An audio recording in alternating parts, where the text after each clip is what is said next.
Hi friends, welcome to our channel. నేనైతే ఈరోజు జీడిపప్పు ములక్కాడ కర్రీ అయితే చేయబోతున్నానండి. దానికోసం ముందుగా స్టవ్ పైన ప్యాన్ పెట్టుకొని అందులో ఒక 2 టేబుల్ స్పూన్ల ఆయిల్ వేసుకొని, ఆయిల్ హీట్ అయిన తర్వాత సన్నగా కట్ చేసినటువంటి ఆనియన్స్ ఇంకా పచ్చిమిర్చి వేసి బాగా వేయించుకోవాలి.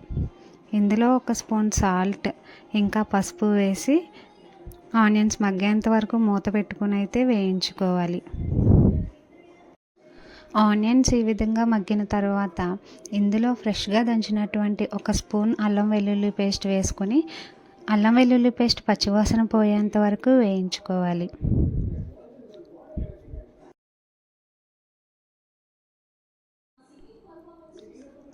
తర్వాత ఇందులో శుభ్రం చేసుకుని కట్ చేసుకున్నటువంటి ములక్కాడ ముక్కలు ఇంకా గంట ముందు నానబెట్టుకున్నటువంటి జీడిపప్పు వేసి బాగా కలుపుతూ మగ్గించుకోవాలి. ఆయిల్లో ములక్కాడ జీడిపప్పు మగ్గించినట్లయితే కర్రీ చాలా టేస్టీగా ఉంటుంది. పక్కనైతే నేను రైస్ కూడా పెట్టుకున్నానండి. రైస్ కూడా అయిపోతుంది. తర్వాత ఇందులోకి 1 స్పూన్ కారం, 1 స్పూన్ ధనియాల పొడి వేసుకొని ఈ రెండింటిని కూడా ఆయిల్లో బాగా మగ్గించుకోవాలి.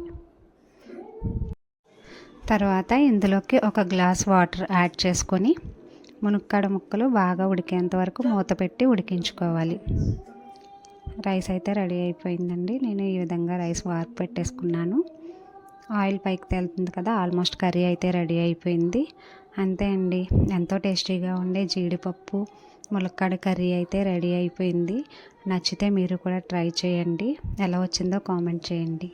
Thank you for watching.